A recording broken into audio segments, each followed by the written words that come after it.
Alright, I know I said that the 5K subs Q&A video would be the next one that I put out, but I may or may not have been sidetracked and addicted to the Battlefield 6 open beta. I can't believe I'm saying this, but I actually had an absolute blast over both weekends. I was fully expecting this beta to be another disaster akin to 2042. I was chanting the chorus with many others only a few weeks ago when saying, remember, no pre-orders. Hell, I even had a pessimistic as video plan to remind people to not touch the game. But now, with insert number of hours of playtime here across both weekends, I can confidently say that Battlefield 6 seems to be shaping up to be an awesome first-person shooter. In fact, I had so much fun and was so impressed by this return to form that I went ahead and pre-ordered the game. Now, I know that some people who are watching may be enraged, foaming at the mouth, going feral over this idea of pre-ordering and having fun with a Battlefield game. And I can't blame them, given just how bad our trust got violated with 2042. I've already gotten a number of people giving me some shit for expressing joy at the game and the idea of pre-ordering, and honestly, as much as I want to be a smartass and clap back,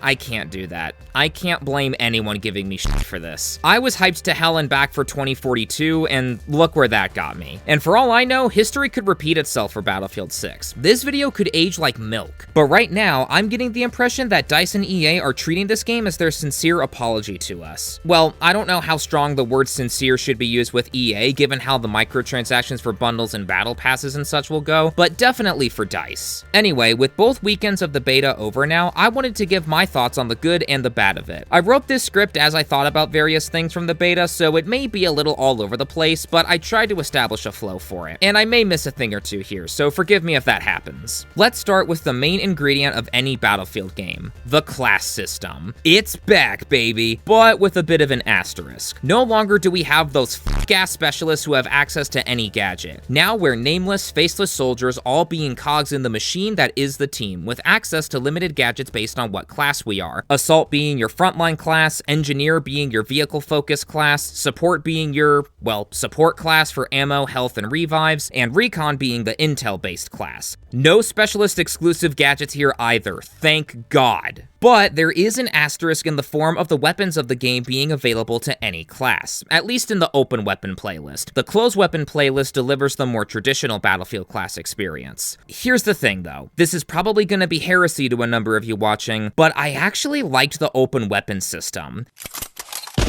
Having that freedom ended up being super appreciated. For example, by default, supports have LMGs which have reduced movement speed and slower ADS times. This sort of conflicts with their role of being up close to the action to give out ammo and health to teammates. Being able to equip a closer ranged, better handling weapon such as an SMG, AR, or carbine can help you play to the class's strengths better. And I suck big dick when it comes to sniper rifles, so being able to use a different weapon than those for the recon class is great. Yeah, I know that you still have access to things like carbines and shotguns even in the closed weapon playlist, but having that flexibility to pick things like ARs, SMGs, LMGs, and snipers too was very much appreciated. You've got that flexibility, but not so much of it that it breaks the class system entirely. Onto the gadgets, not all of them are balanced equally. The incendiary grenade launcher being able to stun lock you is dumb. It's one thing to light someone on fire, but for them to be trapped in place with their movement speed slowed to a crawl is just silly. Engineers being able to equip both the RPG and Stinger, the Free Fire and air-to-air lock-on launchers, is also an oversight that needs to be fixed before launch. For support, sometimes the defibs could act a little funny. You need to be right on top of someone for them to work, when I think there should be just a bit of range to them. Not Battlefield 4 levels of range for the defibs, but just enough so that you don't need to have your junk up in the other person's face in order to revive them. And for recon, there needs to be some kind of indicator as to where a spawn beacon is, like the beeping noise it usually had in previous games. Or I guess I should say assault, since they're the ones who will have that instead of recon for the full game. That being said, even though adjustments and improvements do need to be made, the fact you can't be one-person armies anymore is so nice. Whenever I would run into an enemy IFV or tank and I was, say, the support class, I had to hit a 180 and rely on someone else to take care of it. Coming from the original specialist system in 2042, where everyone could take rocket launchers features which rendered vehicles not as powerful and threatening, this is so much better. It emphasizes team play and cooperation with others, and if for instance a bunch of allies went down and I wasn't the support class, I could revive any squad mates if they happened to be in that bunch, but I'd need to let someone else handle the other revives. This is what Battlefield should be about, being a nameless, faceless soldier, a cog in the machine that is the team, where you can play to your class's strengths, but you'll ultimately need other people in order to compensate for your weaknesses since you can't do it all. Let's take a look at the vehicles next. They're a mixed bag. The tanks and IFVs are these big, beefy machines that could dish out some serious damage, but they could also be easily destroyed if the person using them was careless. The number of times I saw a tank or IFV driver just fully send it deep into enemy territory only to get blown up seconds later was painful. I will say though, it is a little nuts to be able to chew through half a tank's or IFV's health with one rocket shot to the back. I know the rear is the big weak spot for these vehicles, but I think it should go down in 3 rear shots, not 2. Or,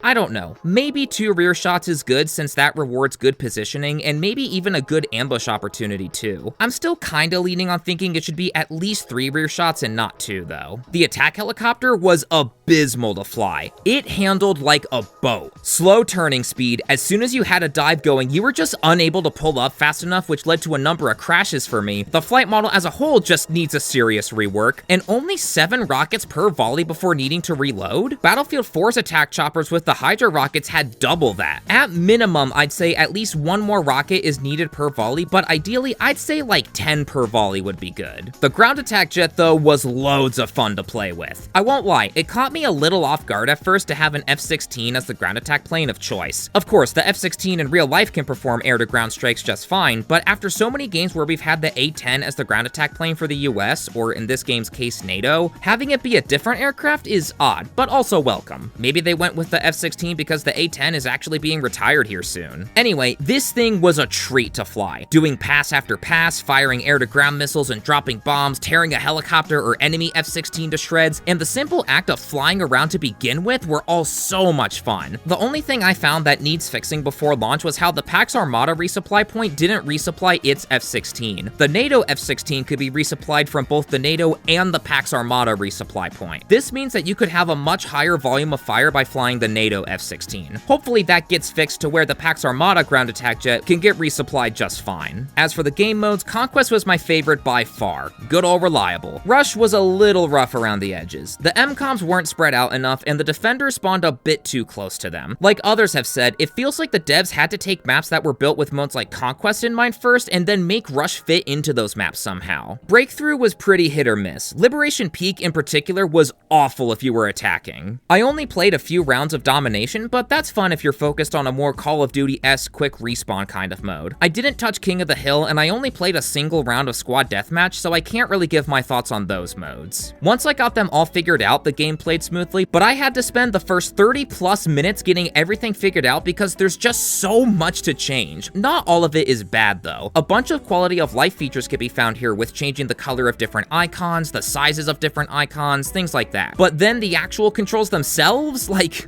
you gotta have a bachelor's degree in this game to get everything right. Or you just do what I did and watch a YouTube tutorial to get a baseline and then adjust values to your personal preference. On the one hand, I appreciate DICE giving us this level of flexibility and customization with the game. But on the other hand, there needs to be a faster and more efficient way to get good feeling presets going because the default values for things seem to be all over the place. I say seem to be because I never actually played any games on those default settings, but I'm sure it would be rough to do so. As for the maps, Siege of Cairo was fun, plenty of buildings to destroy, and you had some tank and IFV action going on there too. Iberian Offensive was a fun infantry-focused map with the odd IFV sprinkled in there. Liberation Peak was my favorite map since it had everything. Infantry, ground vehicles, and air vehicles. Battlefield at its best. And Empire State was mixed. It was the sweatiest map in the entire beta. Like, whenever I would load into this map, I would not only lock in more, but I found that I was way more trash-talky, if that's even a phrase. Not to mention, out of all the maps, this one was the most meat grinder-like. For the No Shark Canals multi-hundred ticket TDM veterans from Battlefield 3, that probably sounds great for you all. And maybe Empire State plays the best when it's just Domination or Squad Deathmatch. But from my experience, Conquest and Rush, the 2 modes I played with this one, just didn't hit. I also shared the community's concern concern about the map sizes and how there seems to be a favor for just infantry versus infantry combat with minimal vehicles. For there to only be one map out of the whole beta where there was that mix of infantry along with ground and air vehicles is odd. It's not that infantry focus maps are bad, there just needs to be more variety. I know we'll be getting more maps for the full game, but I just hope there's a good mix. Like, I hope it isn't predominantly close quarters infantry focus maps. I want there to be a variety of those maps and the larger scale ones that allow combined arms warfare to really shine. Regarding matchmaking, I was among the many people concerned about what it would be like. With DICE and EA insisting on there not being a server browser for the main experience, and given how aggressive some skill-based engagement optimized matchmaking systems are in other games like Call of Duty and Delta Force, it was perfectly reasonable to be sweating a little. I'm happy to report though that from what I've played, it didn't feel like my matches were being manipulated. Sure enough, it felt like the game first just grabbed whoever it could find, and then once everyone was in the lobby, team balancing kicked in to ensure both sides had a good mix of players. I had my matches where I could take it easy, I had my middle ground matches, and I had my matches where I really had to lock in. So if you're worried about the game being a constant sweat fest, you don't have to worry about that. Speaking of matches and your performance in them, another reason why this game has been so much fun to play is because you can still do really well without getting that many kills. As long as you're capturing objectives, repairing vehicles, throwing down bags to heal and resupply teammates, spotting with the motion sensor, you're gonna be racking up those points for doing your part. Yeah, there may be a game where you go negative KD-wise, but you can contribute to the battle in plenty of other ways. You can't say that about many other FPS games. Oh, speaking of killing and dying though, I know the devs have already said they're gonna be fixing this for launch, but the time to kill and time to death were mismatched during the beta. You would die super quick, but in comparison, it would take longer for you to kill someone. It's not that the enemy literally needed less bullets to kill you, they still had to hit you 5, 6, 7 times, it's that the game wouldn't register those hits one after the other. They'd essentially all load in at once, giving the illusion of being deleted in fewer shots. This was a classic case of super bullet damage, and one that should be fixed before launch. Looking ahead to the full release, I really hope that the cosmetics will continue having that grounding in reality. The couple of emblems, patches, and skins that you could grab for completing challenges during the beta looked cool, but also still had that grounding in reality. I'm really hoping we don't see Peter Griffin and American Dad and shit out there on the battlefield in a few months' time. I also hope the battle pass isn't too egregious in terms of being able to progress through it. I know 2042 added a battle pass during the latter half of its life, but I would only ever play that game if I needed to record footage, so I've got no clue if 2042's battle pass was fair or not. In any case, I hope the one in Battlefield 6 isn't absurd. Battlefield 6 is shaping up to be an amazing game. It feels really weird saying that this game has earned my pre-order, especially after how cynical I got towards not just 2042, but the franchise as a whole. I really hope this video ages well, because I want to see this game succeed and thrive. We'll just have to wait and see for the full release. Only then will we be able to tell if it's a smashing hit or another low point in the franchise's history.